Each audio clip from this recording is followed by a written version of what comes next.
चंदा cassettes.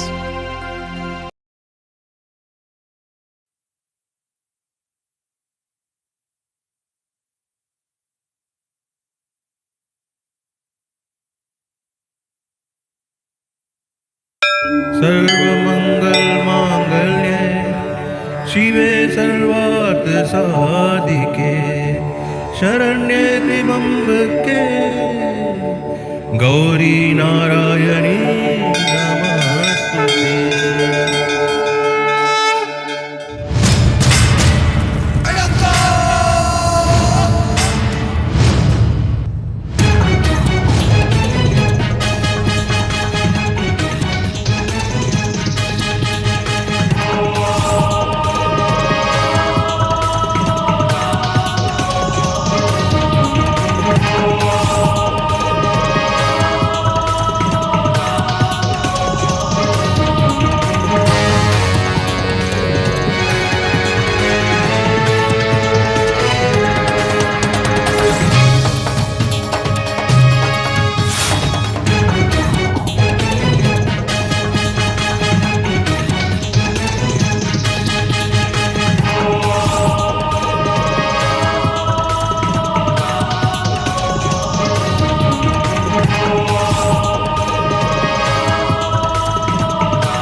यह गांव बाघापुर, नदी, पहाड़, खेत खलिहान के साथे साथे पशुधन से भरपूर खुशहाल गंगा मैया की असीम कृपा ई गांव पर बा। यही से गांव में रहे वालन के बीच प्रेम की गंगा बहेगी और इस सब के मिलन के प्रयाग संगम सड़क किनारे मौसी के ढाबा।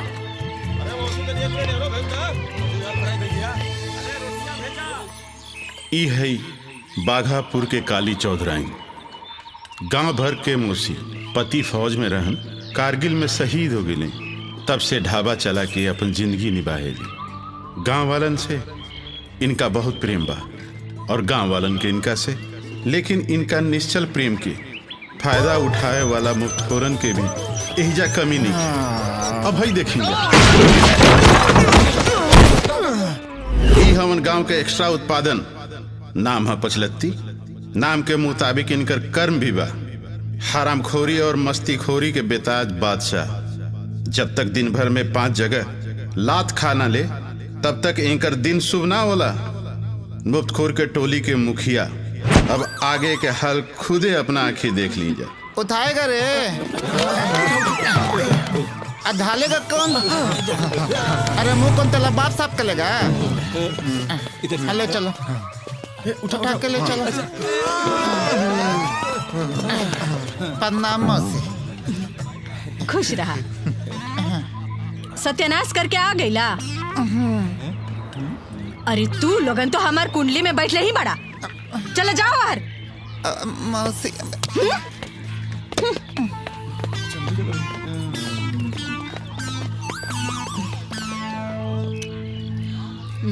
कलवा, ए कलवा। हाँ मौसी। ई गंगा और गौरी ना दिखत है रे। सवेरे नदी किनारे जा देखनी है। जान जा रहल बा और तोरा के मजाक सोचता। रुका अभी मजा चखावा तानी।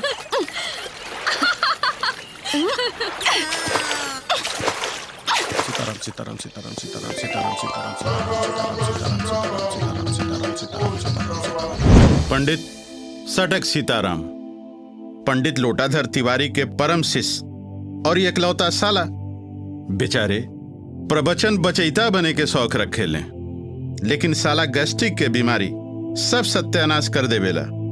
अधिक खुश होना चाहे बोलना इनका खातिर घातक सिद्ध होला। अब भाई देखी जाए। पंडित जी प्रणाम। कल्याण हो जजमान, जय हो जय हो, जय सीताराम। आज राउर दर्शन का भइल, हमार भागे खुल गई। रउआ मुखार बिन से निकले वाला हर शब्द राम बाण के समान बा महाराज। रउआ से बढ़ के बचेता है जवार में के बा? सचो? एकदम महाराज, तनी एगो चौपाई सुना दी। अच्छा अच्छा ठीक बा, तो ला सुना।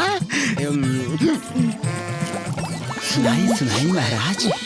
छोड़ी जजमान, जाई दी, दूसरे दिन सुन ले। आज कुछ और सुना जाई। भाग्य हमार मान जाई जजमान, एकदम रोश में बा। जवन आवत बा आवे दीही, मधुरम मधुरम, सांस में चंदन के खुशबू समाइल जात बा।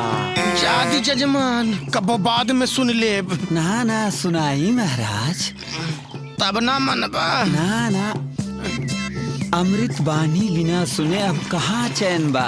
बड़े भाग्य से भेटाइल बानी। हाथला सुना। अरे बाप रे,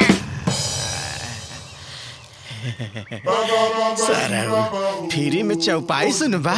ला सुना। मौसी मौसी, जागा बाबू के घर डोमकच बा, गौरी दीदी के खास बुलाहट बा, सुनलू ना आवे के बा। हम जा तानी, बड़ा डोमकच में काम बा मौसी। देखा देखा गैस्ट्रिक पाड़े आवत रे। अपन अपन हाथ दिखावल जाए। वो काहे के? काहे कि सपनों के राजकुमार के बारे में तो उहे बताइए ना। तोहरा के जल्दी बा, हमरा के ब्याह करे के जल्दी नहीं के।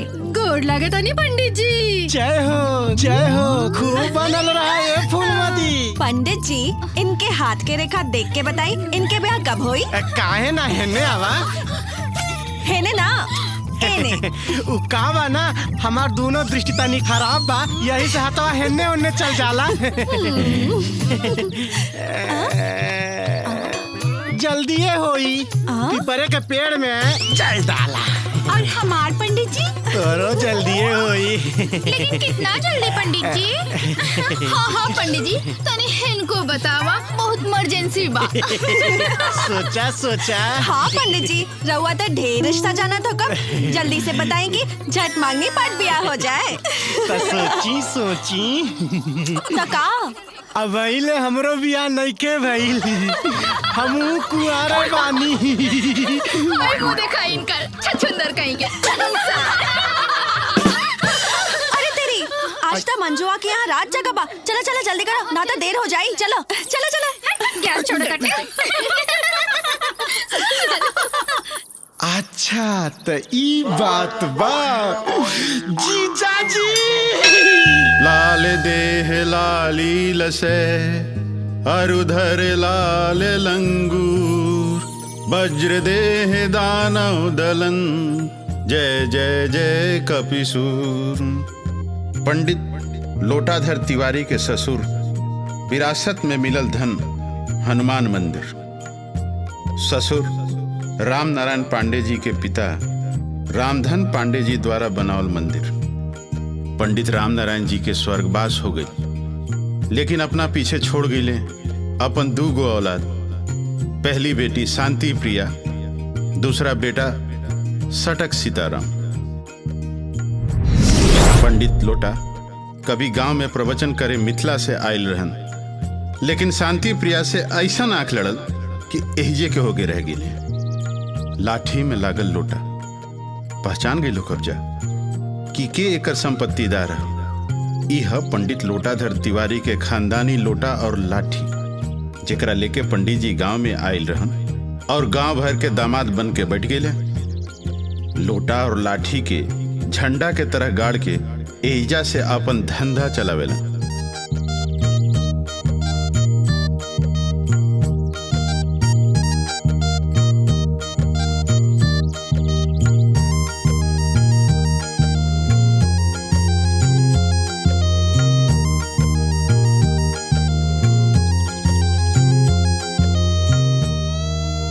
मजा वाला खबर लेके आयल बानी।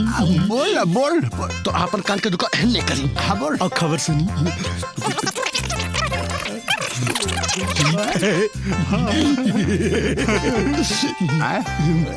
अरे बा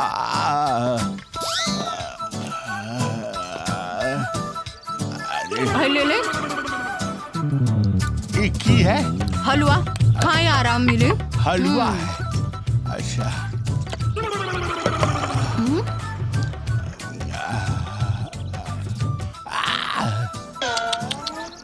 बड़ा चोट लागल बा। सेक ले और तनी खाइयो ले। हाँ हमरा चोट को नहीं देखिए, आप अपना चोट को देखिए। कहने का मतलब नहीं समझी। घर में जवान बेटी होती है न तो वो चोटे के समान है। हाँ का करी पंडित जी, रहुए कहले बानी ना ओकर मंगल दोष बा। हे भगवान। तो उसका काट है नहीं? काट है? हाँ ये है, देखिए। हाँ इस पे नहीं, इधर देखिए। बताई ना, हम करे खातिर तैयार बानी। हाँ देखिए, गौरी का ब्याह पहले घोड़ा, गधा, कुत्ता, बोका, बैल किसी से करना पड़ेगा, समझे? अरे मजाको क्या बात होला? वो हमार बेटी बिया। कौनो दुआरी के पोसल कुकुर बिलाना। हाँ। अरे पहले हमरा बात तो सुनिए, आप बीचे में हमरा बात काट देती हैं। ब्रह्मा जी इस पंचांग में लिखा हुआ है, समझे कि नहीं? मंगल दोष का काट वही है। उसके बाद जब उसका शादी होगा ने तो वो जीवन भर सुखी रहेगा, हमरा एकदम गारंटी है, समझे कि नहीं? ए पंडित, अब की बार बार भेटा गईला नु त यहाँ आवे के लायक ना रहबो। अब देखिए यहाँ के सामने हमरा धमकी मिल रहा है। गौरी, पंडित जी से कोई ऐसे बात करेला? चाहे जय हो जाए, हम शादी ना करें। हमहू देखतानी कि हमार ब्याह के करावेला। तो हमहू देखतानी तू ब्याह कैसे ना करबी। हाँ जबरदस्ती करबू तो हम ब्याह के मंडप से भाग जाइब। हाँ अरे बाप, जाने दीजिए मौसी जी, ये तो और बढ़िया शगुन है। देखिए गौरी साली जब भागेगी मंडप से, पहला बार जो टकराएगा उसका शादी उसी से होगा। देखिए ना पत्रा में लिखा है जी।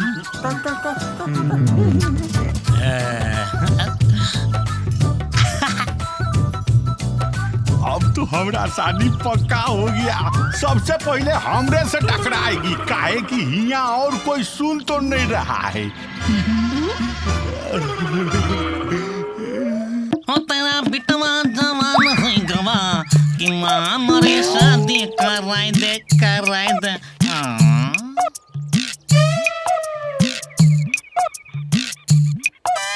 हे भगवान, हाय कवर बीमारी दे दल हमरा के।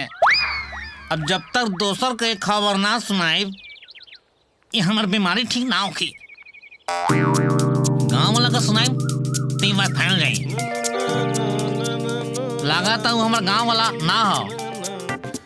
ए भाई, ए भाई, भाई, सानियों भाग गए। भी बीमारी के ग्रास से कहीं भाई।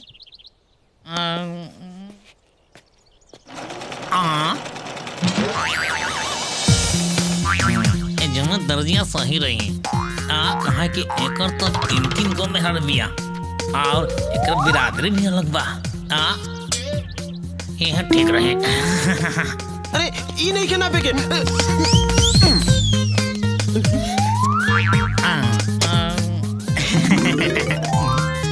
हे बकला मतीन, क्या देखा तारे? कुछ चुराई के भाग में कहा यार, कुछ कहे चाहत बारे? है ने कान में कुछ को और रास्ता ना पा। ए कुटिया, अरे बुढ़वा, अरे पूरा गांव में आमाके की सबर থেকে কি বোকা ভেবেছিস? এক কোন নয়া খবর বারে? ए देख, ओकरा तैयारी में नापाई चलत बा। भाग साला बेंचो।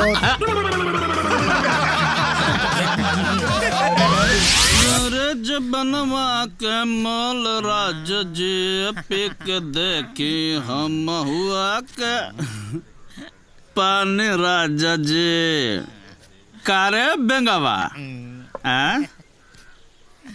लागता कोनो बड़ी दूर के खबर अपना पेट में छुपा के लाइल बड़े। हैं? अरे तलवा बता दे, न तो पेटवा फाट जाई और राम नाम सत्य हो जाई तो। मालिक के बात। सरकार रात लिट्टी चोखा का प्रोग्राम हो गए नु। लिट्टी और चोखा पदंचा के कहला में कोनो हर्जा नहीं खे।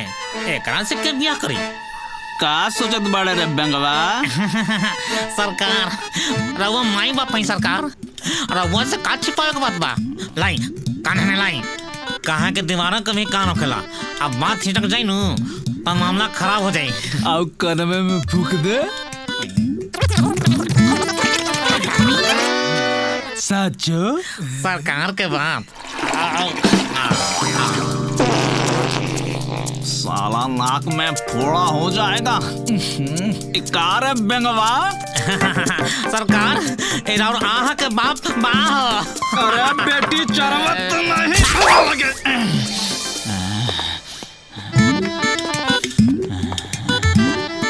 भाग गई ससुर। खैर देसी किसमिस ता हमरे हो। सरकार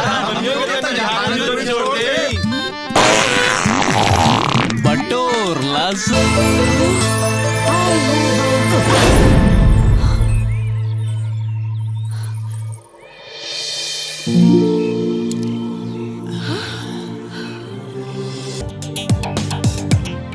वाह, क्या बात है, क्या नियम है। तू सब मिल के इडाराम हमारे गले बांधना चाहता है क्या? साले एक एक को जेल में ठूस के इतना चक्की पिसवाएंगे, इतना पिसवाएंगे, ये सब होशियारी भुला जाएगा। है बाबू, ये गांव वालों को काहे धमका रहे हो भाई? देखने से तो hero type up to date लग रहे हैं, लेकिन इतना बुद्धि है कि नहीं कि जब कानो ट्रेन मेल पटरी पर आ रही है तो पटरी से उतर जाना नहीं तो दुर्घटना हो जाए। पहले चार्ज ठोकेंगे नारी प्रताड़ना के अपराध का, फिर ले चलेंगे थाने और वहाँ ले जाके करेंगे पेट भर सुदाई। बड़ शैतान बड़े रे जीजा, जब तू एजा के दरोगा हवे तो हम क्या है? मतलब दरोगा जी के का पता बाकी रहुआ के है?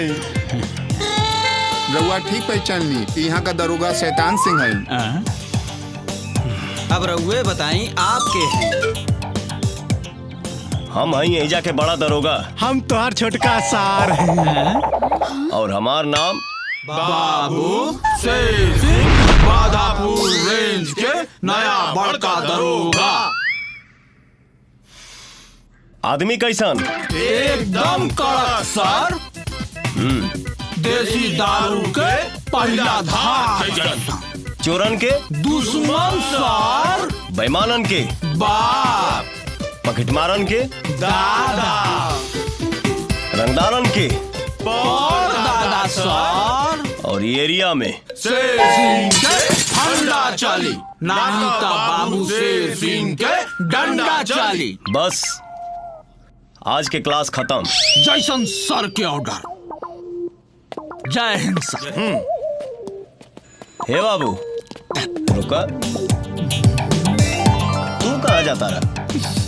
आवा तनी कुछ बाहर भीतर की जानकारी आदान प्रदान कर लिहल जाओ। जानकारी?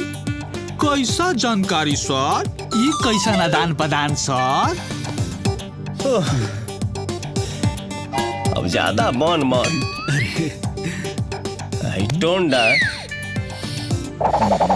टोंडा के राज बता दे बाबू। एकर चिंता आप कहाँ कर रहे हैं सर? जहाँ 4 गो दंड पेल कि सरऊ भीतर चल जाएंगे। हाय से एकर कोनो जरूरत नहीं खे। तू ऐसे ही ठीक लगा तारा, एकदम सलमान खान। लेकिन ये दुलार प्यार मलाई मक्खन के गढ़ा बता दे बाबू, तनी हमहू डुबकी लगाई ली। गढ़ा? कैसन गढ़ा के बात करतनी सर? अच्छा, त घीव निकाले खातिर अंगुरी टेढ़ करही के पड़ी। ना चलिए।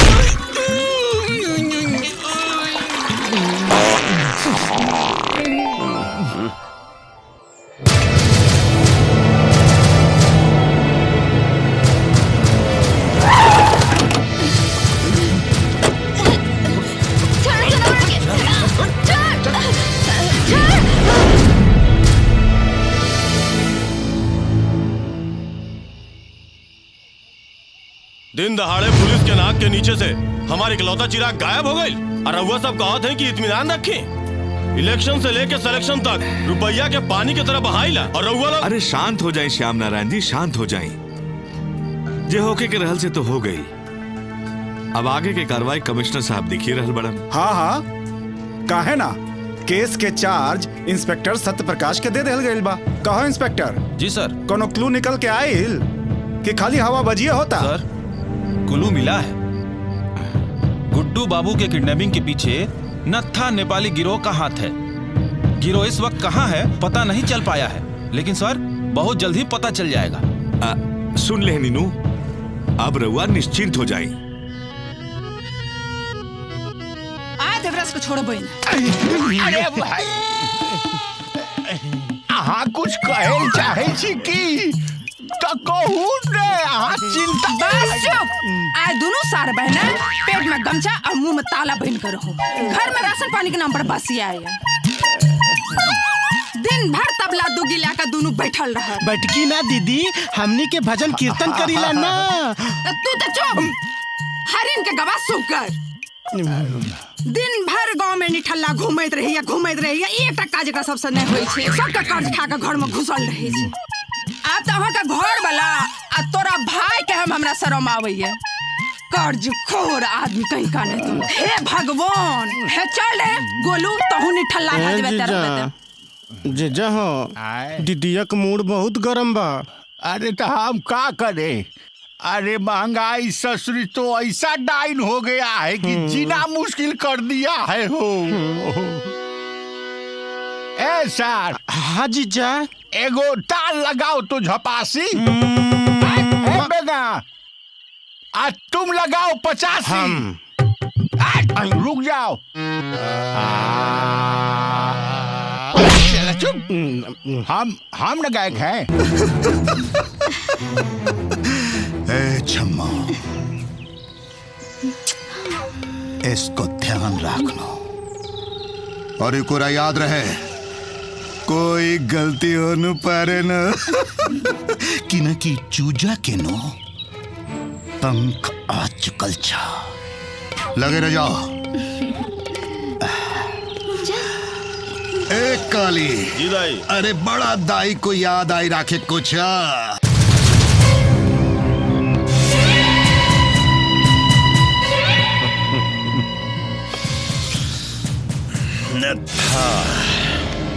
नत्था नेपाली मतलब अभी ले बाज के तरह शिकार पे पंजा मारन न छोड़लस।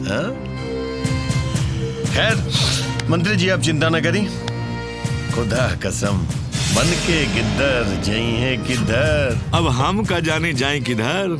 जब बार मियाँ हम तो बस इतना जानत बानी कि सोना के चुज्जा के बोटी के बंटवारा में कौनो बेईमानी ना होके के चाहिए। काहे कि भाई चुज्जा बा करोड़ों के, अब आपके ऊपर बा का भाव लगावत बनी।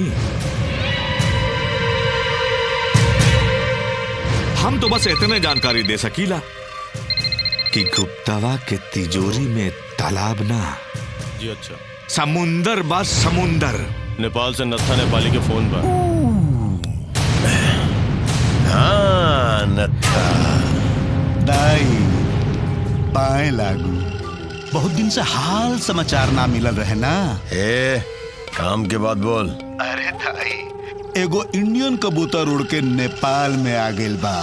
उड़ के उड़ा के रे। अब दाई चाहे जे भी समझ ला।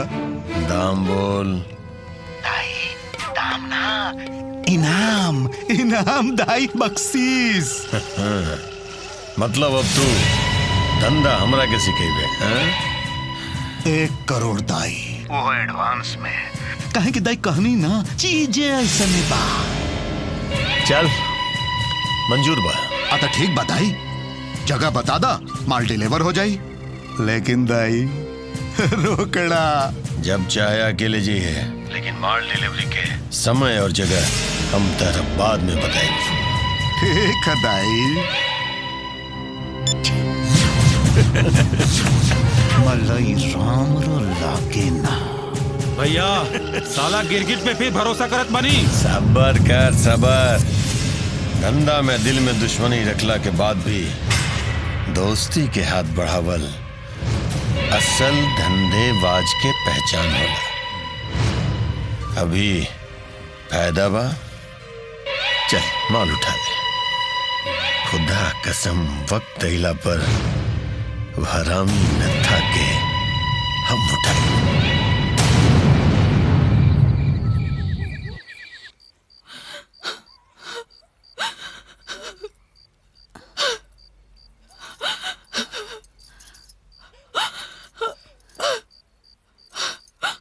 हम तो के बहुत तकलीफ देनी ना, हमरे चलते रो रहल बाड़ू।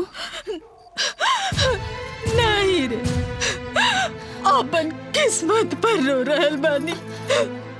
जब जब खुश होके के चन्नी तकदीर के साथ भाग्य के लकीर गर्दन के पसरी पर।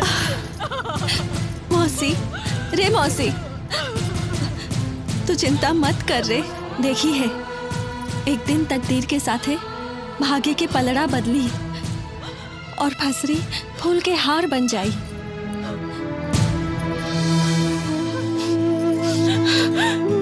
जब बदली तब बदली। बाकी अब इन गांव में भैल जगह साई के हम केकरा के जवाब दी। तोरा के भरल समाज में हम तमाशा बना देनी ना। ना रे मौसी, ही तो विधि के विधान रहे। तो ये सब चिंता छोड़ा। और रहल बात वो अकड़ू दरोगा के, तो बस तू देखत जा, हमू तोहार बेटी हई। जब हम एक बेरी फैसला कर लेनी कि हमार डोली वो दरोगा के अंगना ही जाई, तो बस और ही जाई।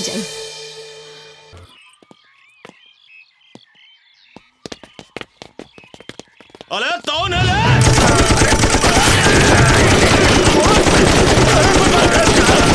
धोखा, नत्था के संग धोखा।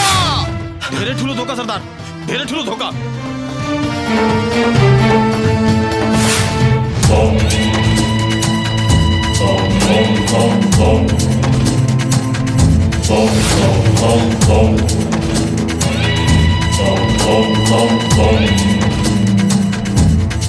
धोखा तारा जिसन सियार करेला न था। खुदा कसम जब्बार हाथी बा। हाथी जकरा फितरत में धोखा ना, तोरा जिसन धोखेबाज के अपन पांव तले सौंप दे के इतिहास दर्ज बा। डर मत।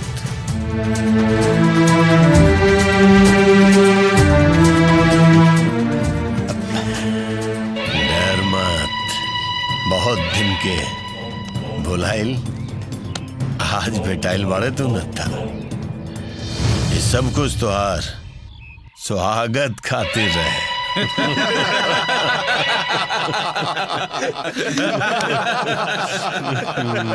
वाह, का बात बताई, मजा आ गई। अरे का बात बा, इतना दिन के बाद भी दाई के इ नत्था याद बा। हाँ हाँ।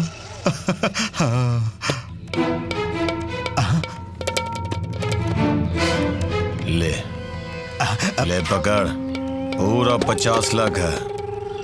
चल गन ले। का बात बताई।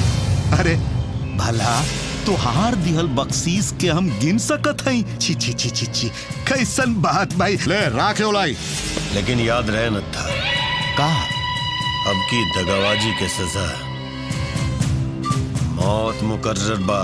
अरे माल के डिलीवरी के समय बताई। काल चांद रात उगे से पहले माल लेजे पहुंचा दिए। और हाँ, माल में जरा भी खरोच ना आवे के चाहिए। अरे मिल जाई और कौनो खरोच ना आई है ना। या बाटा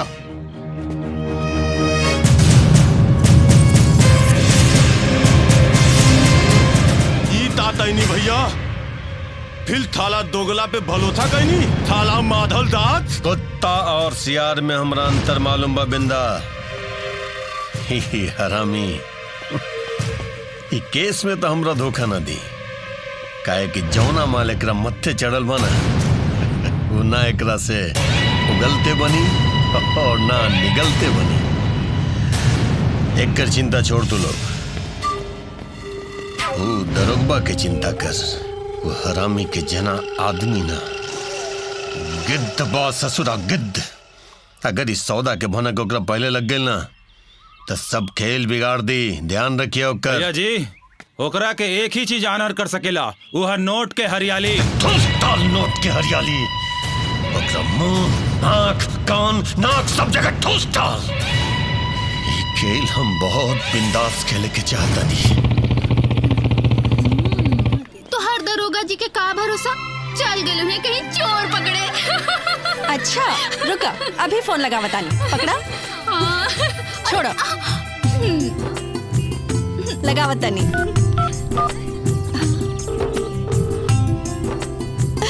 लाग गई।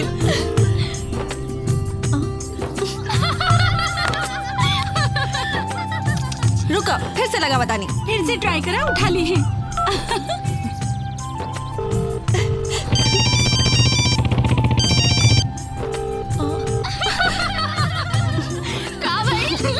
फिर से लगा बतानी।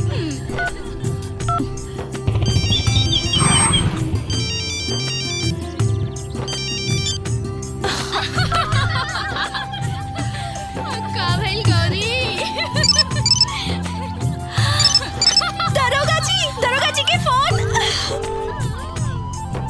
अरे फोन उठाओ और डांटा जोर से। अब का खाक डांटी, फोन तो कट गई। तो तू बैठ के बाट निहारा, हमने क्या अपन घरे जाता नहीं। दरोगा जी फिर फोन लगा बतानी।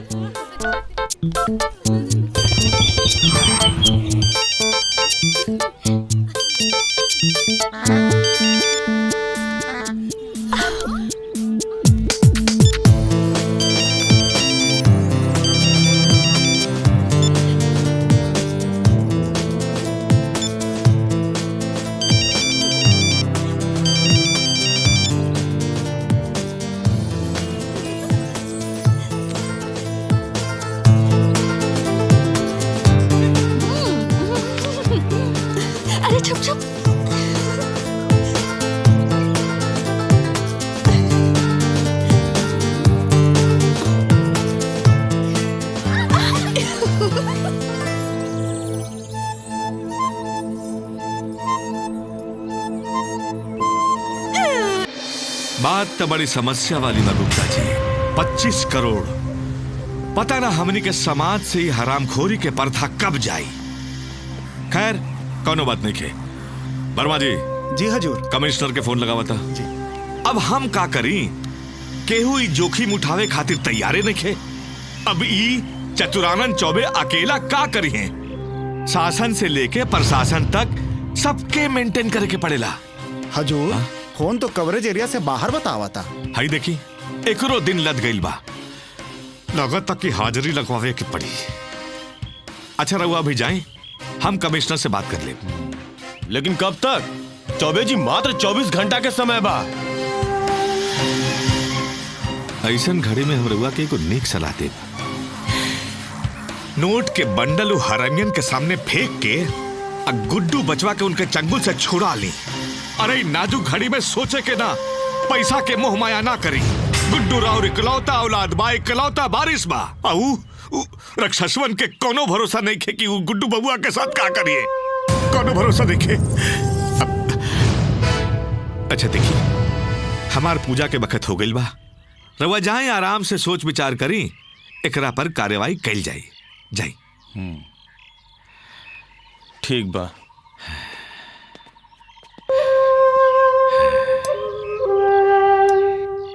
ई दे के एक एक रोआ राउर कर्जदार बा। रवा ये अनाथ के नाथ बानी। आज हमरे दे पे जो वर्दी बा रौरे देन बा। बचपन से लेके जवानी तक हमरा खातिर रवा एको कमी ना महसूस होके देनी। एगो बात मान ली चलिए यही जैसे कहा ओही जे जहाँ के इंसान अपन बस खोदेला के बाद जाला मालिक के दरबार में। सुनले मानी कि मौला के मजार पर मालिक के रहम बरसेला। शायद ओइजा कोनो न कोनो हमनी के रास्ता मिल जाए। ओ करके हुका बिगाड़ी, ओ करके हुका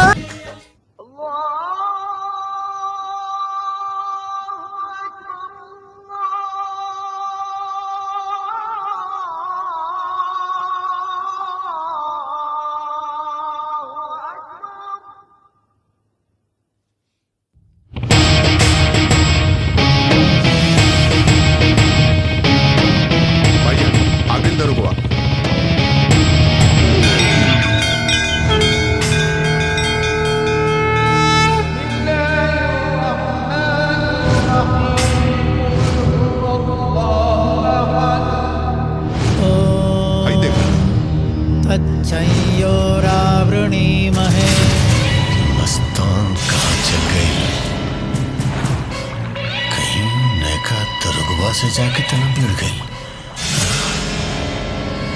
ही कौन दादा? अरे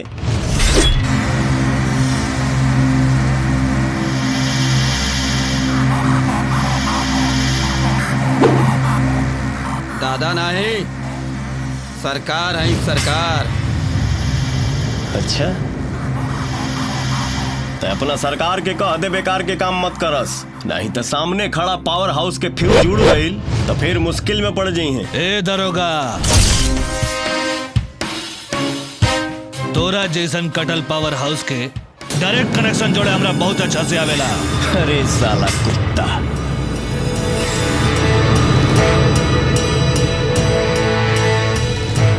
3.5 हाथ लंबाई, 44 इंच के सीना, अब मर्द में भइल पैदाइश,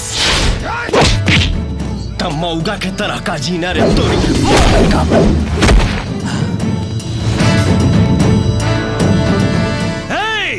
साला मुंह का देखा तरसन, इतना मर्द साले के कि एकर वर्दी के गर्मी के साथे साथे एकर देह के चर्बी भी झड़ जाए।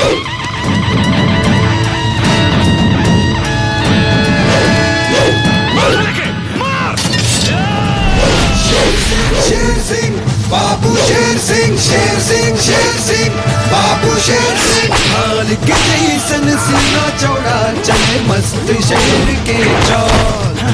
100 बरद के एक मर्द न थे सांड पकड़ के सिंह। माई के पूत निडर अपन बाबू शेर सिंह, बाबू शेर सिंह।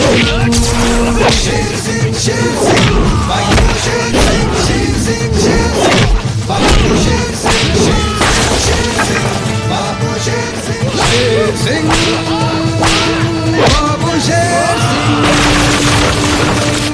शेर सिंह बाबू, शेर सिंह, शेर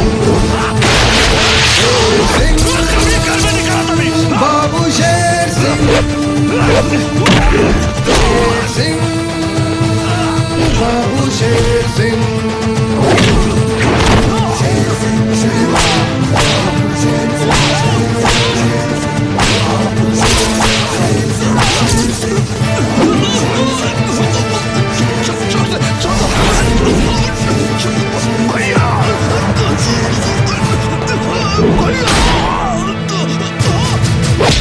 भैया जी फोन। हाँ बोल जफर।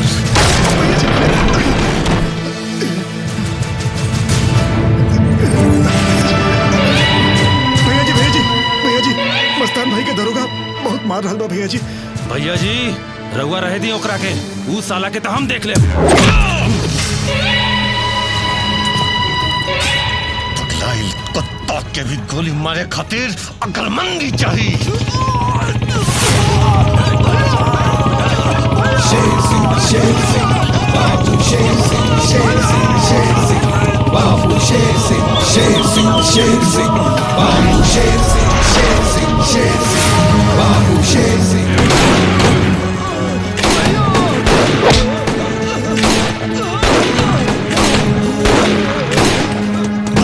नीचे कर।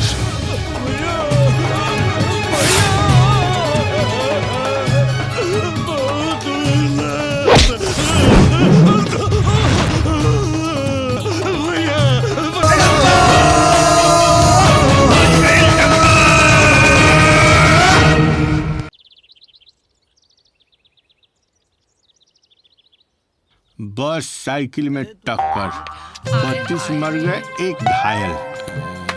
काय लोटा पहुना हाई माल टूटी। अरे अभी हमरा सुबह सुबह बहनिए नहीं हुआ तो की खर्चा करेंगे? रहो चुपचाप बैठो। करोड़पति श्याम नारायण। अरे बाप रे बाप, का रे बेंगवा, काट दे ले। अब हमरा बर्दाश्त नहीं हो रहा है रे बाबू। यहाँ सब बुतरू लोग का अपहरण कर लेता है रे बाप, माँ बाप से अलग कर देता है। अरे देखो रे, हमरा गुरुजी गांधी जी का सपना तोड़ दिया रे बाप रे बाप। आई हो राम, ये लोग हमार खटिवा तोड़िए का। अरे देखो जगना, क्या हो राम, ये लोग हमार खटिवा तोड़ देला का। अरे थोड़ा मौसी हाथ पकड़ी। अरे अरे अरे देखिए नहीं, ये देखिए, अरे एकदम मशहूर करोड़पति श्याम नारायण गुप्ता के इकलौते बेटे का अपहरण। कमीना सबसे कमी है कि कर मतलब हम कुत्ता के डर से तेरा चूहा जैसे बिल में घुस के बैठ जाए, या फिर मान ली कि हम सत्ता के गलियारा में पार्टनर के रूप में खौराइल सियारन के फाड़ के रख ले बानी। जब देखा था करेजा में तीर भोके वाला बात करवा। अरे कब्बो कब्बो सिचुएशन और टाइम भी देखल करा जब्बार भाई। जब्बार बाबू, आज कहा था आजे के दिन वो दरोगा के सस्पेंशन ऑर्डर निकाल दी, लेकिन किंतु परंतु करे ठंडा दिमाग ठंडा करके सोचा, सब समझ में आ जाए। ई बखत तोकरा पब्लिक के सपोर्ट मिलल बा, हीरो बन गइल बाऊ हीरो। अगर कहीं मीडिया के सपोर्ट मिल गई तो सोना के चूजा से करोड़ों के होखे वाला गेम बिगड़ जाए।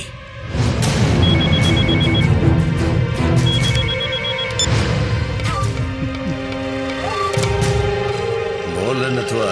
दाइयो कुछ उड़द खबर सुनिया। क्या सुन ले रे? यहाँ जब्बार में आके लोढ़ा लग गई है? ए साले नथुआ, जामर सॉस के जामर ढेर दांत निकल गए बतौरा। काम के बाद बोल। दाई माल के डिलीवरी आज रात के अब तो ले ला, और जो बाकी नगद नारायण बाना वो तो गिरदा कहे कि दाई अब सबर नहीं खे हो। सबर कर, सबर कर, 2-4 दिन और रख अपना पास माल। यहाँ मामला बहुत गर्म बा, थोड़ा बता दे कि कब कहाँ और कैसे डिलीवरी देवे के बा। अरे ताई मामला ऐयो गरम बा। यहाँ पत्थर के नीचे हाथ रख के कुल्हाड़ी मत पिजाओ। एक्स्ट्रा माल रखे के एक्स्ट्रा दम मिली। हाँ? चल फोन रख।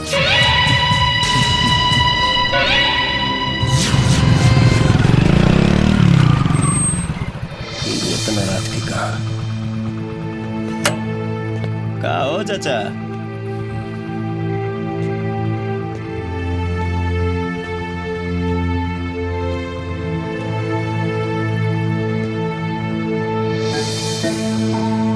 मन में कोनो संदेह बा का?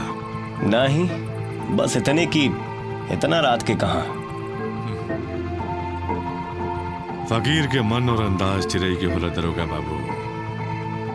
वैसे राउर कोतवाली के अंदाज भी हमके खूब भावेला। अल्लाह सलामत रखस। या अली रहमतुल्लाह।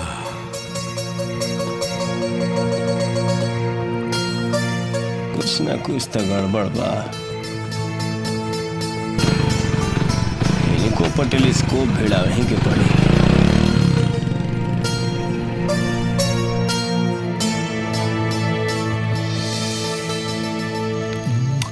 छम्बरानी बानी आज तेमी ढेराई रामरे लाग दे छो मले खुश करी दियो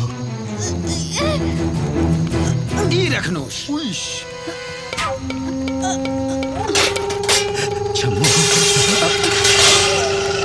अरे कौन हरे साला पूरा ही मूड ही चौपट कर दियो। सुनी ना 2 मिनट में होता नहीं।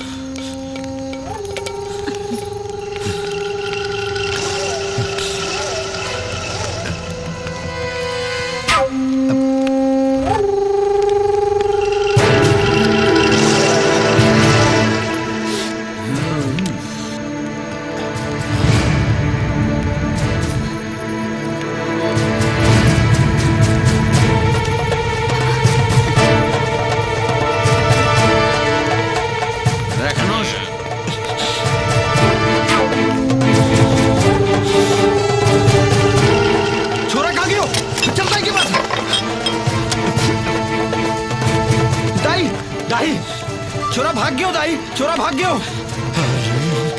तीनी हरू मेरो मुख के देखी रखो को जा जा गए ना तो पिल्ला लाई कोच चलो चलो चलो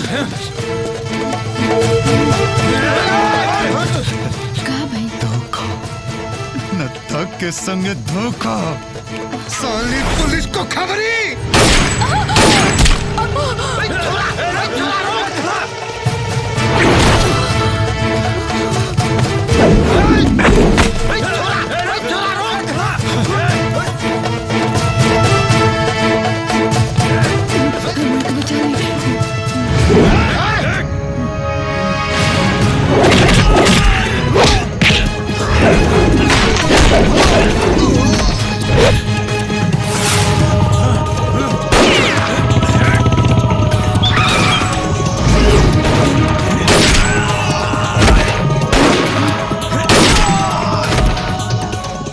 इलाका में गोलीबारी कौन है?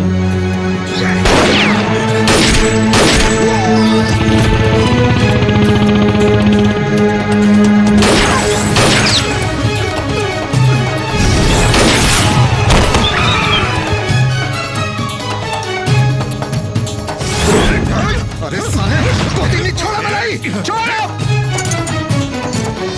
चलिए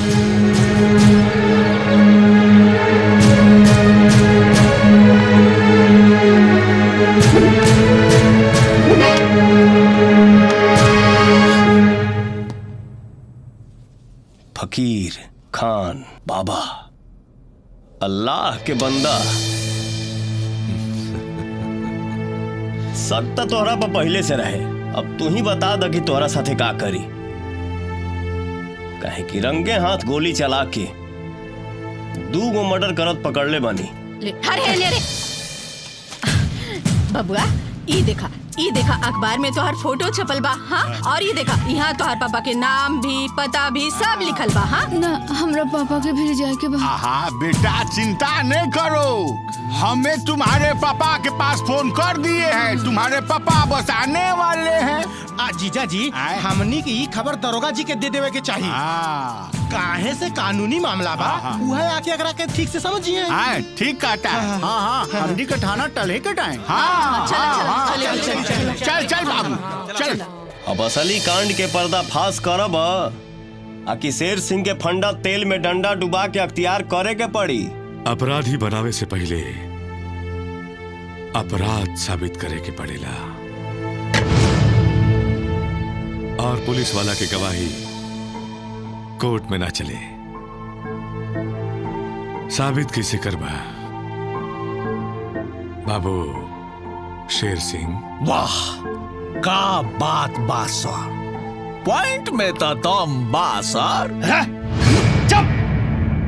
यस सर। दरोगा जी ई लड़का के नाम गुड्डू बा। ई शहर के सेठ गुप्ता जी के एकलौता बेटा बा। हाय देखी अखबार में एकर फोटो और खबर छपल बा।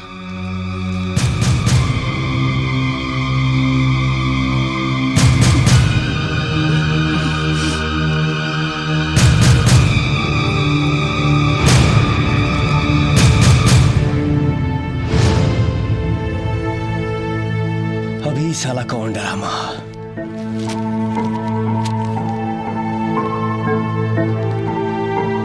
का हो खान बाबा, कहीं शिकार ही तो ना रहे। अल्लाह मालिक। I am senior inspector Satyaprakash. ये सब क्या है? कुछ हाथ लगा क्या? हमारा समझ से तो सारा मामला एकदम शीशा की तरह साफ बा।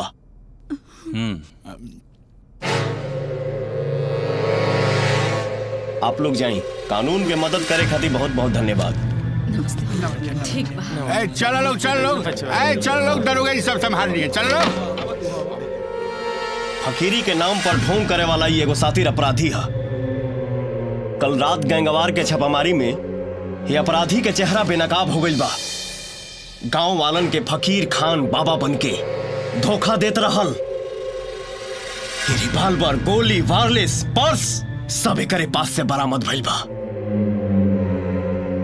अरे हमके तो लागता कि गुड्डू के अपहरण में भी एकरे हाथ बा।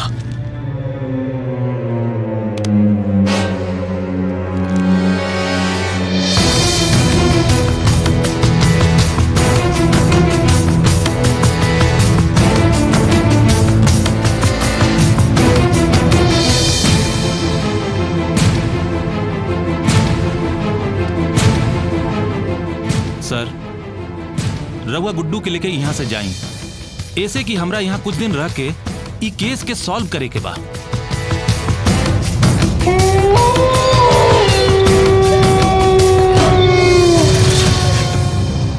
तू हमरा कौनो रंडी के ओखरी समझ ले बाड़े करे हैं? कि तहार जब मर्जी होई आ करके हमार मुसर बजा के चल जेबे साले। हमर माल पे तू हाथ मारबे, तू बार बार जब बार के टंगा दिखाबे रे साला न तो। दाई हमार विश्वास करा दाई, एमे हमार कोनो चाल नहीं के। ताला हलामी तोला के बड़ा मादर भगत के बले। चुप चुप साला, हम बानी नेगरा से बात करे खातिर ई साला बताई और जरूर बताई। ए दाई, एक आखिरी बार हमरा पर विश्वास करा, एक आखिरी बार हमरा पर भरोसा करा। एक बेरी अगर पता चल गई ना कि हमार कई शिकार पर बाज बन के कौन साला झपट्टा मरले बा, तो साला के पताल में से भी कबार के ले आई। लेकिन दाई, ए दाई, हमें माफ कर देना। ससुर बकलोल तू ना है, चुतिया बनावल छोड़ और मुद्दा के बात कर। उखाड़ लेबे का उखाड़ लेबे? हम तोरा के आगे के कहानी बतावतनी और वहां तक पहुंचे के रास्ता बतावतनी, अब तू उखाड़ के दिखा। ए दरोगा, का तोरा पता बा ई सब? हाँ सरकार, एकदम। आखिर हमरा नमक खैले बानी, ओकर सरियत अदा करे के पड़ी है बाकी ना। अब रउआ सुने, उ का हुआ कि पहले बाज बन के शिकार पर झपट्टा मारा फकीर खान बाबा अब्दुल्ला। ओके बाद शिकार को ले भागे बिलार मौसी काले और ओकर बेटी गौरी। खुदा कसम, का वक्त बढ़े दे तू। एकदम 100% सच सरकार। भरोसा ना होके तो पता लगा ली, शैतान सिंह के जुबान है सरकार। कट सकेला, पलट ना सके। दाई, दाई, एक बेरी हमके माफ कर दे। हम ई बार दाव खाली ना जाए देव, कसम बा महादेव के। जब तक हम तो हर कर्जा ना उतारब ना, तब तक हमरा पोसल कुत्ता बन के रहब। कौन ये साला नेपाली नत्था के?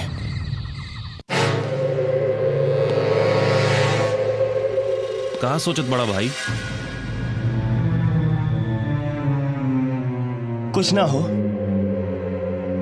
लेकिन एक बात जौन हमारा दिमाग में बहुत देर से अटकल बा हुई कि फकीर खान के खिलाफ सारा सबूत रहते हुए भी ओकरा के एकदम बेलाग छोड़े के सिफारिश उहो तोहरा जैसा एगो जवाज अफसर से।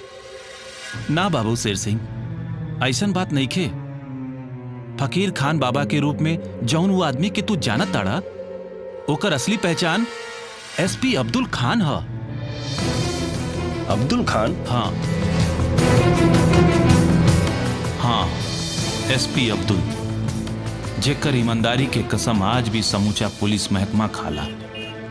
दर बदर भटके वाला ये फकीर कभी भरल पुरल और खुशहाल परिवार के मालिक रहे। अनाथ होते हुए भी बाप, बहन, बीबी, भाई और अपन फूल जैसन बेटी के साथ सुकून के जीवन जियत रहलन। वो समय साहब नेपाल बॉर्डर पर डिम्बा रेंज कोतवाली में तैनात रहन। तब भी एगो ऐसन खबर मिलल जौन भारत और नेपाल दोनों देश खातिर वो बहुत बड़ा खतरा रहल। डिपार्टमेंट इतना बड़ा ऑपरेशन खातिर अभी तैयार ना रहे, लेकिन साहेब अपना फर्ज के अंजाम देवे खातिर कौनो तैयारी के परवाह ना कैले और ही घुस गईले अकेले ही राक्षसन के लंका में टंका पीटे। चल चल चल चल चल चल।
डॉक्टर साहब का हाल बा एसपी के?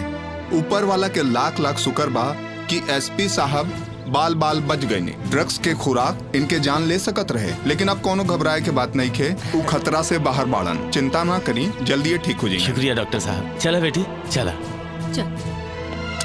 अच्छा तब हम चला तानी जी। का हो फौलाद के औलाद, तू अपना हरकत से बाज ना आई बा। का मतलब बा बेमतलब के जान जोखिम में डाले के? अगर कहीं कुछ हो गई रही तो परिवार के का हुई? कब सोचले बाड़ा? डर ना लगेला? डर के आगे हमेशा जीत होला सर। सबका रिटर्न टिकट जेब में बा। जेकरा आवे के बा ओकरा जाए के बा। तब मौत से खौफ कैसन? रहल बात हमार परिवार के, तो हमार परिवार हमार ताकत है।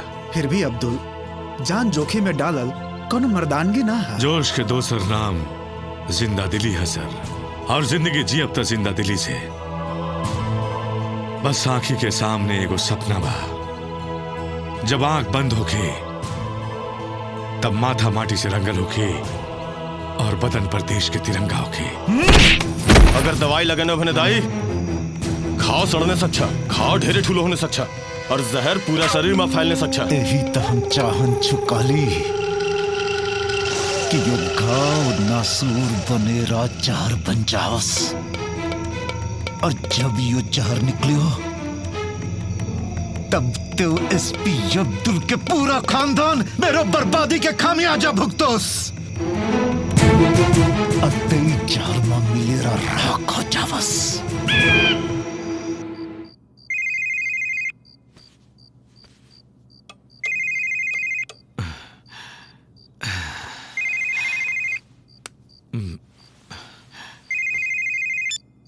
सर, हम लोगों ने डिम्बा पहाड़ी के सूखा पुल के पास नत्था और उसके गिरोह को घेर लिया है। आप जल्दी से आ जाइए, डीआईजी साहब भी आने वाले हैं।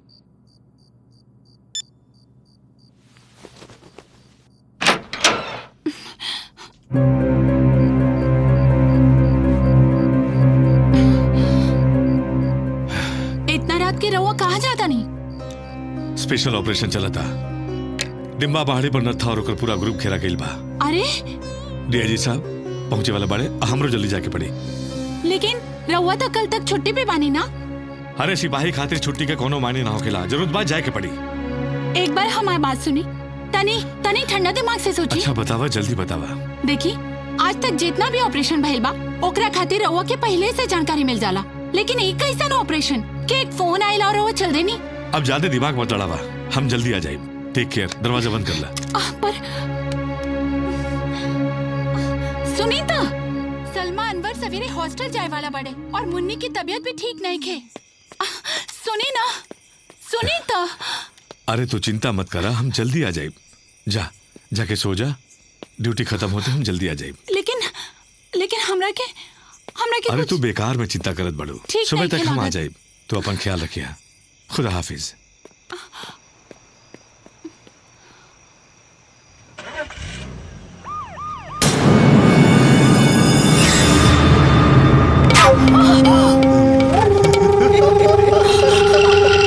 मलाई राम्रो लागेछ।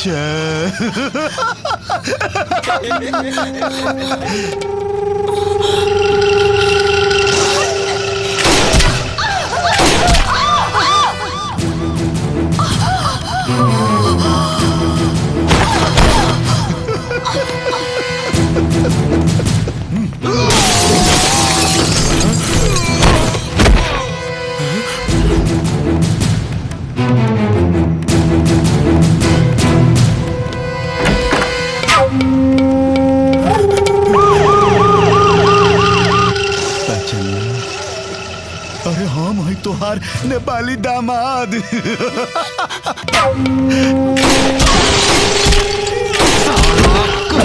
को पाओ यो को हो रे साला, यो तो एसपी को साला हो। गोली खत्म भई सक्यो। ए बंदूक दे।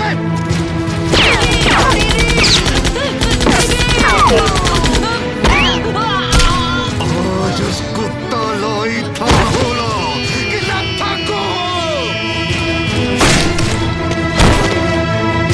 मरियो साला। और कोई बच्चे को छा।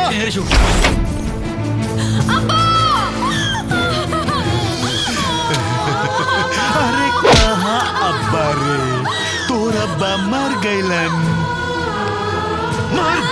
तोर अब्बा मर गइलन। ऐसो लागदै छ कि भित्रो कोही छ।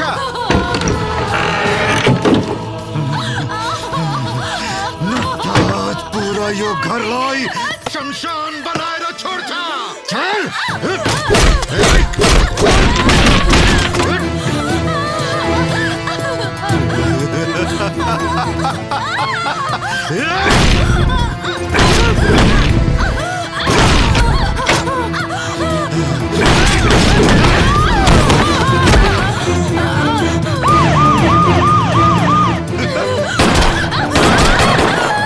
साला, इसको पूरा खानदान खलास।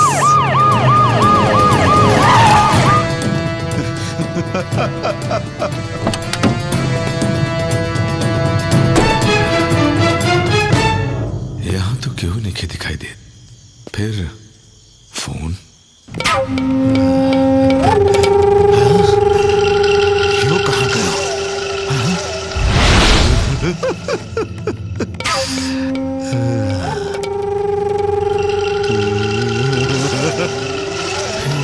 फोन के कैलाश।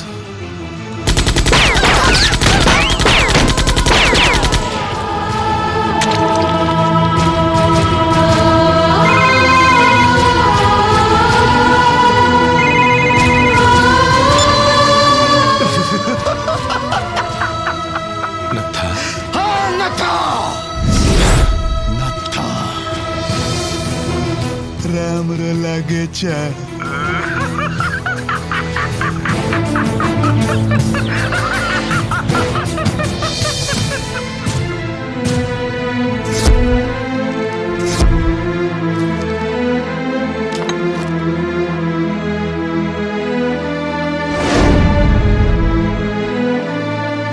सर ये इनके पास से मिला है। खून तो बहुत खौलत हुई।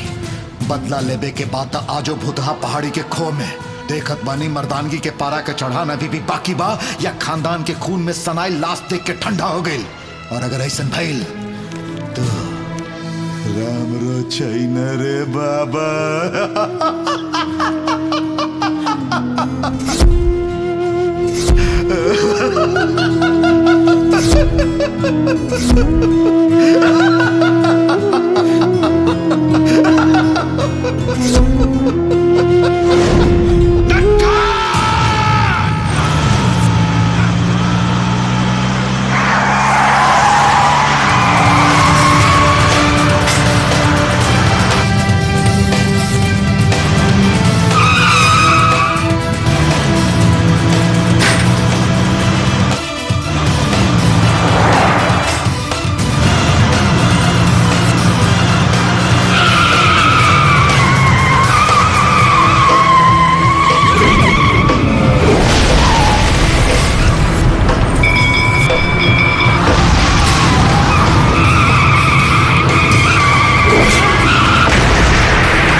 अभी तक पारा ठंडा ना भइला।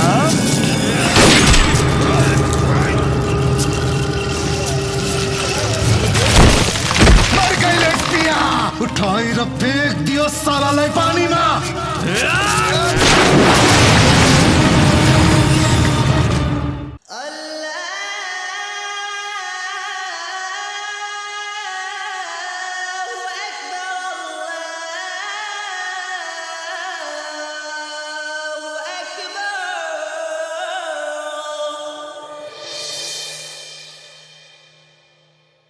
बाबा नदी किनारे परल रहलन है बाबा, अभी भी शरीर में गर्मी बा बाबा, जीवन दान के आस में आपके पास लेके आइल हई बाबा। रहमतुल्लाह के आस और उम्मीद के रोशनी ये दरबार में हमेशा जरल बा। फरियादी के करम अगर नेकी के राह पे हुई तो आज फिर ख्वाजा हुजूर के चौखट से रहम के बख्शीश मिली। या मालिक तेरी करम।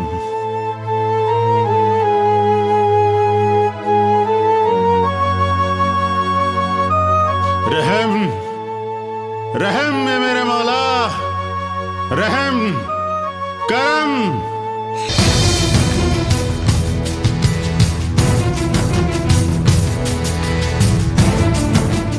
फकीर खान बाबा कहाँ बने?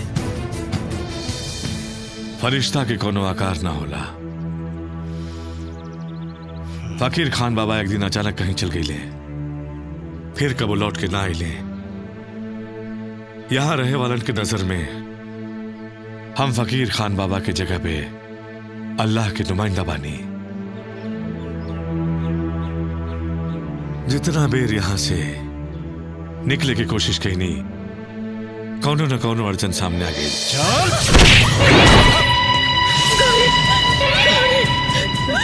एकरा के छोड़ दी, एकरा के छोड़ दी सरकार। कर एकर कोनो गलती नहीं है, जे कुछ भी सजा देवे के बा हमरा के दी। एकरा के छोड़ दी सरकार, एकरा के छोड़ दी। कयामत के हूर। भैया इहे हिया उदरवा के आइटम जौना खातिर ओ दिन इतना बवाल भइल रहल।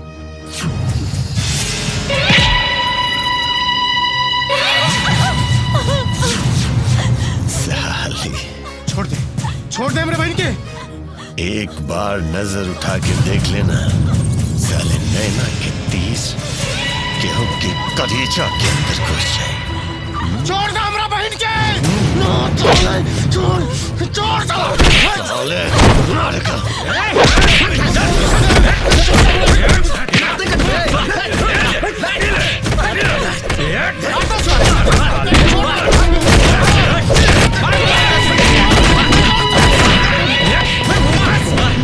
जिस दिन नेपाली हमके मिल गई ओकर सिर धड़ से अलग होके ही नेपाल जाई। ना शेर सिंह ना, ऐसा जुल्म मत करिया। हमरा पूरा खानदान के कर्जा ओकरा पर बा। आज 7 साल से अपना अंदर आग जला के बैठल बानी। दर दर भटके के मतलब ओकर तलाश बा।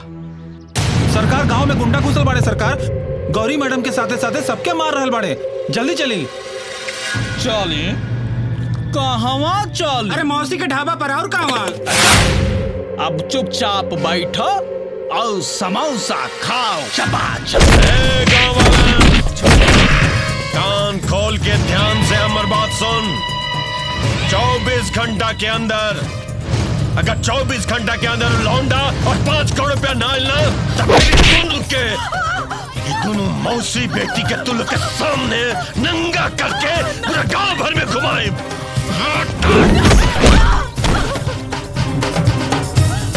चले न था।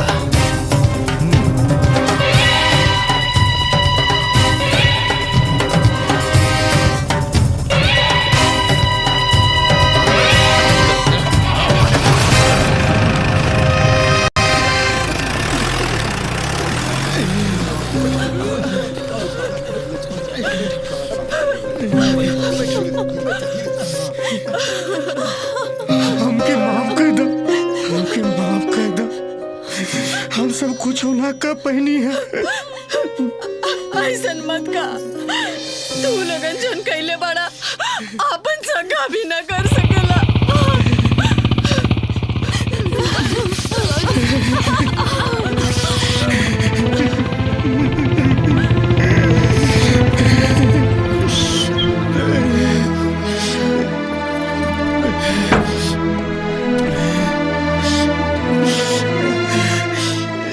का भाई? अरे का भाई कोई बताई हमके। जब बाहर आयल रहे ओकरा के श्याम नारायण गुप्ता के लड़का चाहिए, नहीं तो 5 करोड़ रुपया। अच्छा, उनका बाप के राज बका। यही समझ ली साहब, अगर गांव में ओकर बाप के राज ना रहे तो गौरी बहन के पूरे गांव के सामने बेइज्जत ना होकर पड़े। गौरी के का केलस गौरी के? अरे का हो गई दादा? अरे हटा सुन। अरे बाप रे बाप, हाथ ना बड़का बवाल हो गया। जैन सर पता ही नहीं चला सर, नहीं तो उनका नाकी में डंडा लगाए के ससुर के मुंह से निकाल देते है कि नहीं? बोलो झूठ का है बोला तनी हैं? बैठ के हराम के समोसा आवत रहे सरकार, कहनी तो हमार बात बाद में उड़ा दले। अरे झूठ बोल रहा है सर साहब, साजिश है मेरे खिलाफ।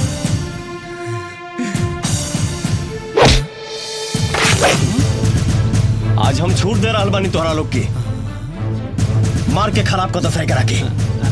अरे सर इस सब बेहद भूचा है तो सारे रूप लेगा।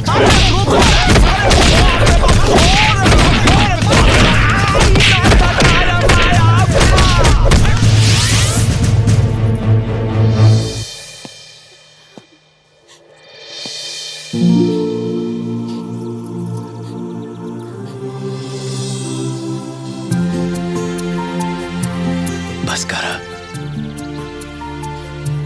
सारा गंगा जमुना आजे बहा देबू का।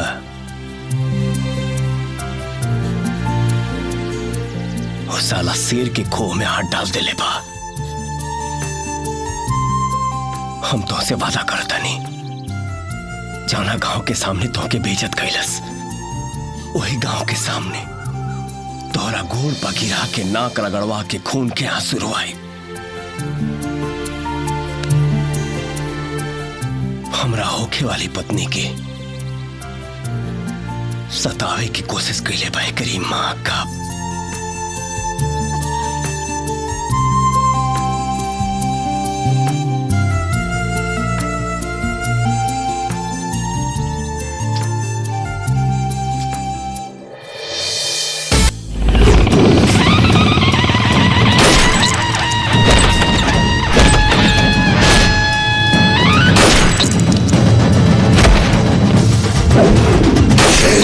शेर सिंह बाबू, शेर सिंह, शेर सिंह, शेर सिंह बाबू, शेर सिंह, शेर सिंह, शेर सिंह बाबू, शेर सिंह, शेर सिंह, शेर सिंह बाबू, शेर सिंह, बाबू, शेर सिंह,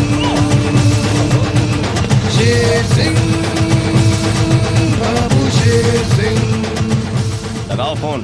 शेर सिंह बाबू, शेर सिंह, लारे फोन इधर। हेलो, इधर को बंगला में घुस गल बा भैया। इस सब आदमी का मार तलस भैया, इस सब आदमी का मार तलस। हमरे को मार दी भैया, बचाला भैया, बचाला। का रे कुत्ता, आग लगी से पहले ही भाग गईले? कब तक खैर मनेगी? जौना दिन आमना सामना भइल, अले इतना फारब कि पोस्टमार्टम में फारे की जरूरत न पड़ी। शेर सिंह, शेर सिंह बाबू, शेर सिंह, शेर सिंह, शेर सिंह बाबू, शेर सिंह, शेर सिंह, शेर सिंह बाबू, शेर सिंह।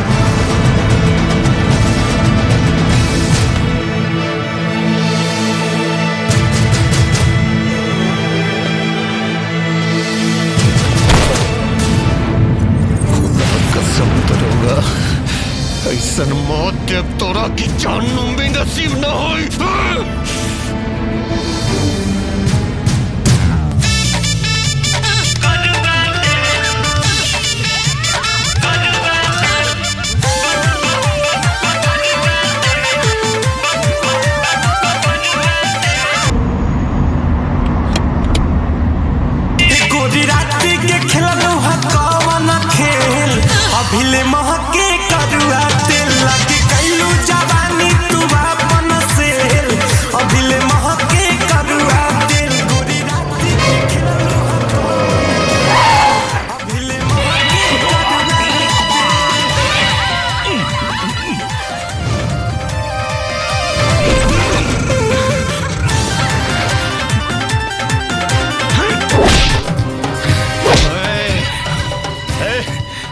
खड़ा खड़ा मुंह का दिक्कत बाड़े। चाल बहुत हो गए नाच गाना। ए भाग रे भाग।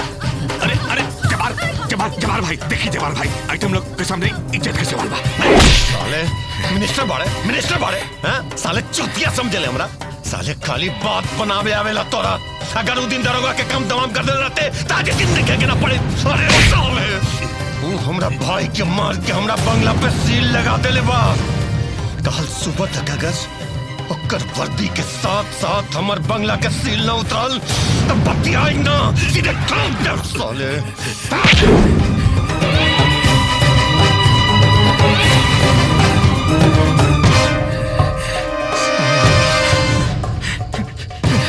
साला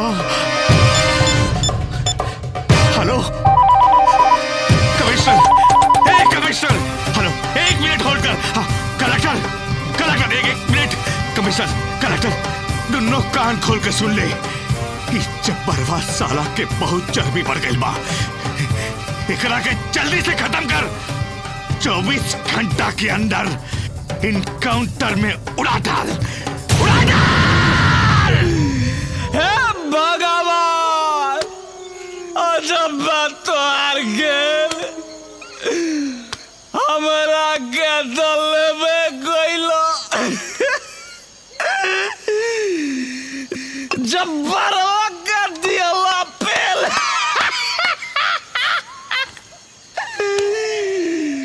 अब तो लागत कि भीखे मांग के खाए के पड़ी। कोहे के तो सबके हुआ बलरा कमरो तरफ तरफ न गेला रे भगवान।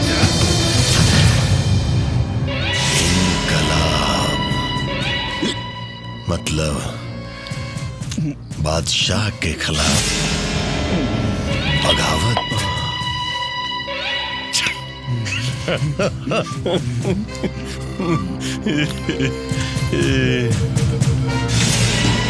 खुदा कसम मर गई जब्बार मियां के कब्रिस्तान पहुंचावे वाला। मजा आई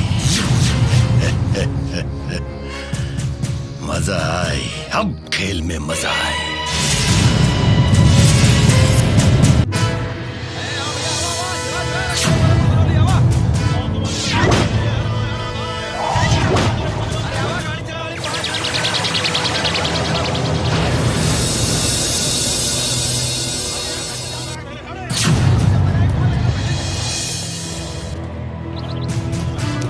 जब्बार मियां नत्था नेपाली गैंग में मुठभेड़ में दोनों मारे गए।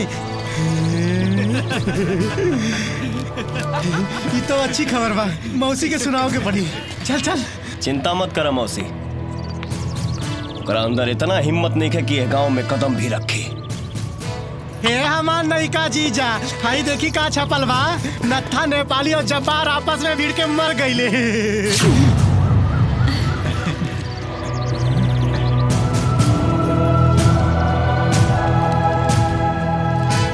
आपसे में कांड करके मुंह मरा ले सर। जायदा बबुआ, पूरे गांव के नींद हराम कैले रहलन सन। ठीक भइल। ए मौसी, हाई देख चप्पलवा में पिन लगा के रख ले बानी।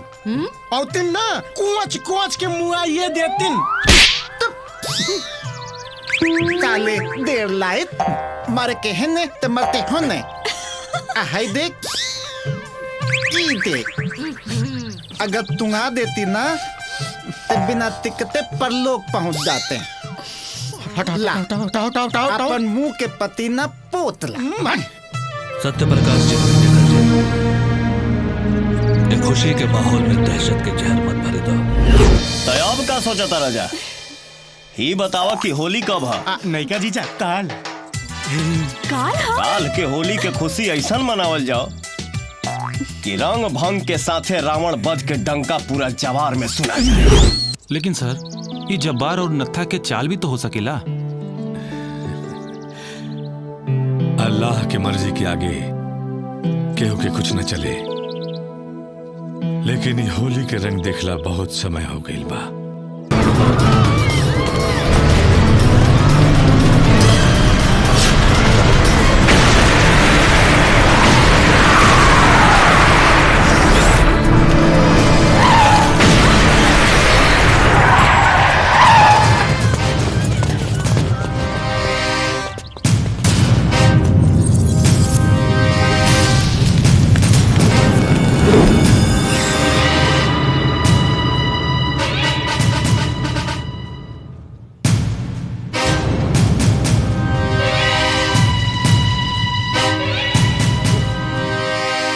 अरे शेर के बच्चा,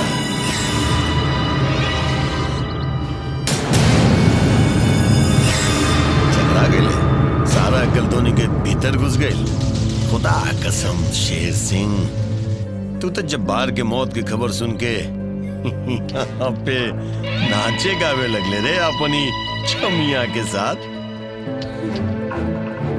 तेरा मालूम नहीं कि शेर सिंह कि जब्बार ऊ राक्षस बा जे बार बार मरला के बाद भी तांडव ही करेला। अरे साला हिंजड़ा के औलाद, कुत्तन के फौज लेके शेर के शिकार करे निकलल बड़े। हबीज के औलाद, मुसलमान के नाम पर बददुमा धब्बा है तू। तोहरे जैसन मुजाहिर के चलते कौम के बदनामी होला। याद रख, मरला के बाद दोजख भी नसीब ना हो तोहरा के। खुदा कसम नता, लोग गुलाल के होली बहुत खेललस, अब तनी सबके खून के होली खिलाओ।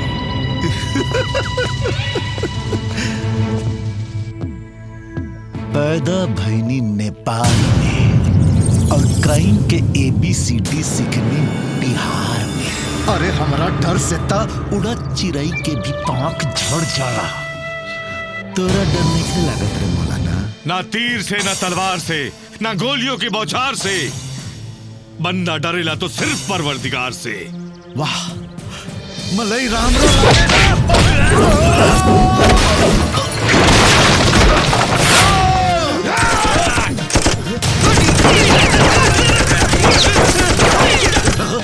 जब्बार शेख, तू अपन आदमी के बोल दे बंदूक फेंक देवे के, ना तो तुहार खोपड़ी उड़ा दे।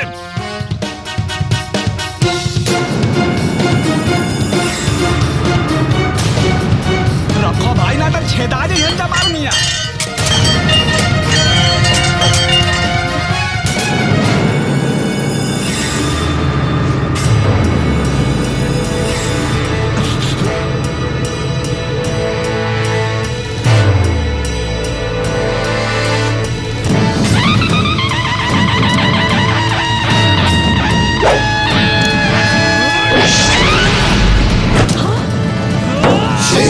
शेर सिंह, बाबू शेर सिंह।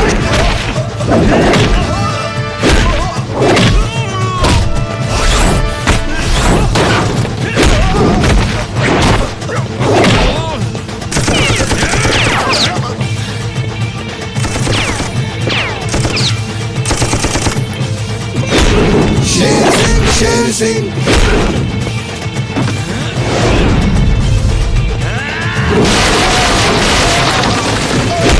शेर सिंह, शेर सिंह।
आओ देख नकुल जी के हाथी। आओ देख देख देख देख।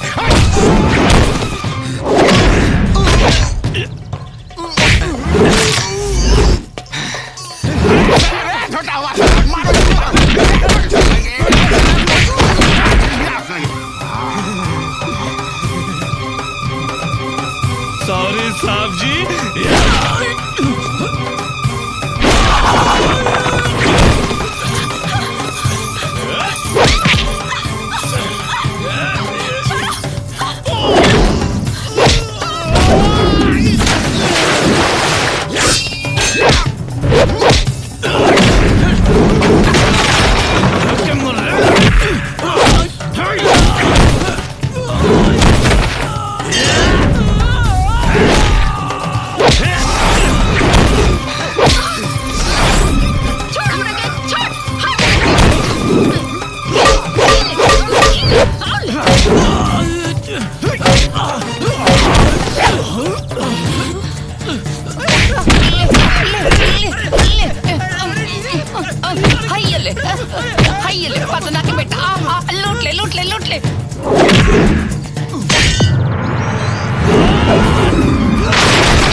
साला तोहरा से कुत्ता भी वफादार होला सर।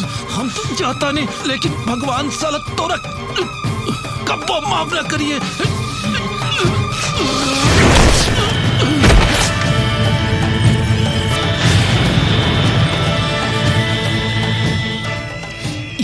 का हो गई हमरा से? अपन साहब के हत्यारा अपन नाम माथा से ये कलंक धोए के पड़ी, धो के रहो भी कलंक।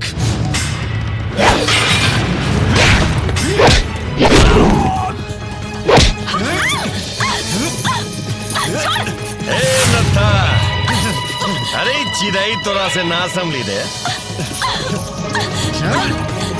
छोड़ हमरा के।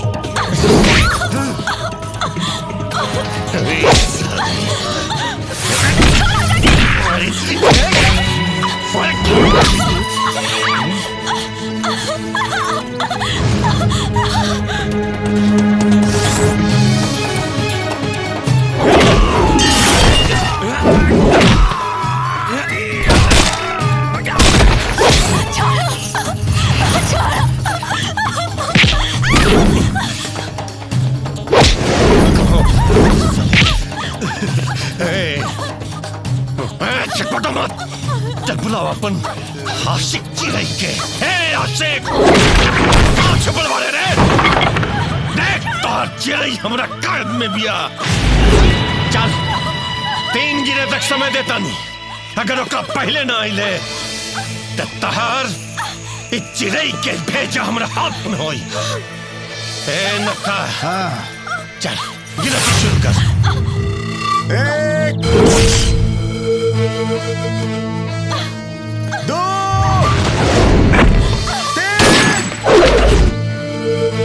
3 देख आ गए तोर आशिक है? लेकिन वो दूसरा कहाँ रे? खुदा के बंदे बहुरूपिया, तू कौन बिल में छुपल बाड़े रे? निकल बे की उड़ा ये कल भेजा है, निकल।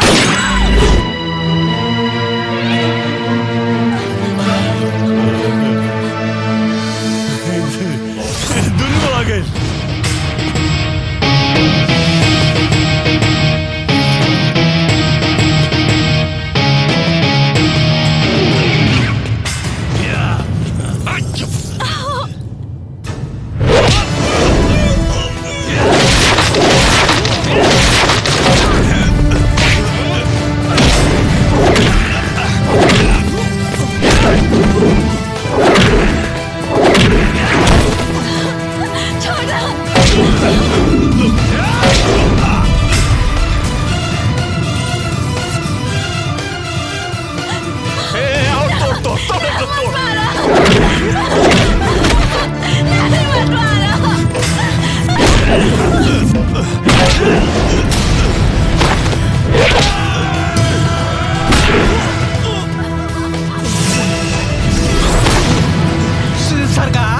ए सरकार, ई चिड़ै के उजन कबूतर बा न, हमरा दे बड़ी चोच मरले बा।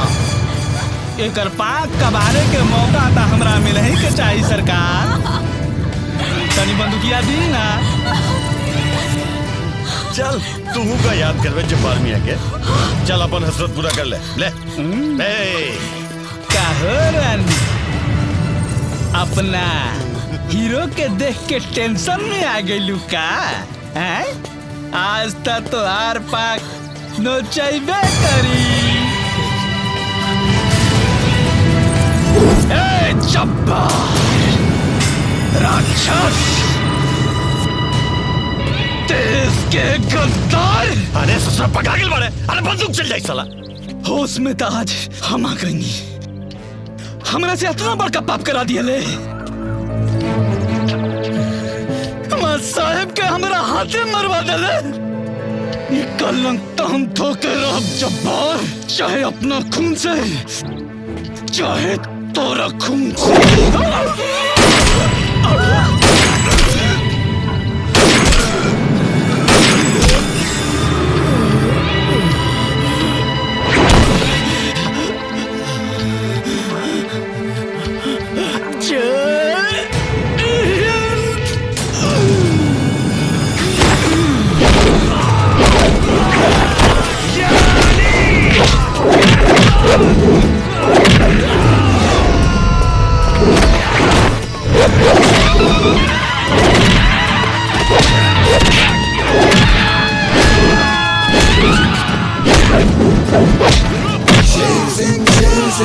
Babu Sher Singh, Sher Singh, Sher Singh. Babu Sher Singh, Sher Singh, Sher Singh. Babu Sher Singh, Sher Singh, Sher Singh. Babu Sher Singh.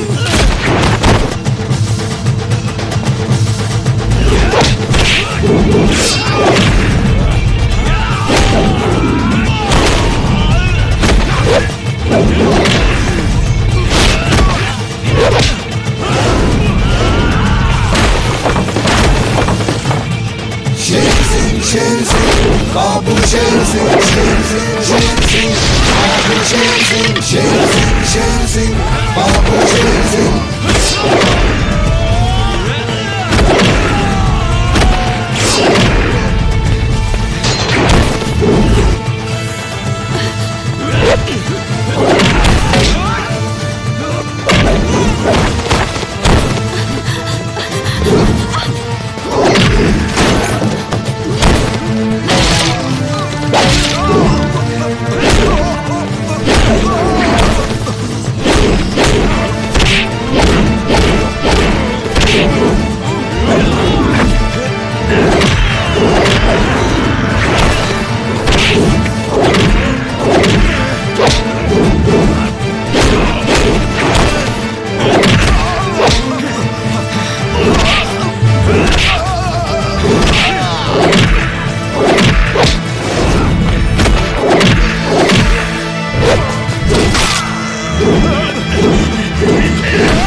पहचान खबीज की औलाद, पहचान हमरा के। अब्दुल एसपी, जखरा तू लोग दुनिया के नजर में मुर्दा करार दे देले।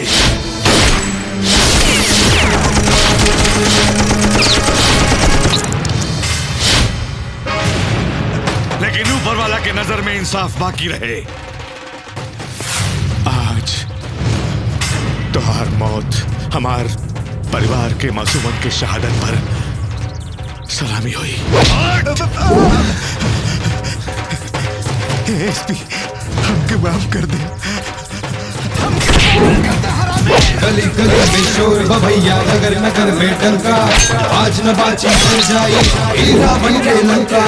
अत्याचारी सामने खातिर भइल फिर से अवतार, चुन चुन चुन के राक्षसन के फिर होई संहार। चुन चुन चुन के राक्षसन के फिर होई संहार रे भैया, फिर होई संहार। पीटा ढोल नगाड़ा बड़ा बा जोश के पारा, पीटा ढोल नगाड़ा बड़ा बा जोश के पारा, पीटा ढोल नगाड़ा बड़ा बा जोश के पारा।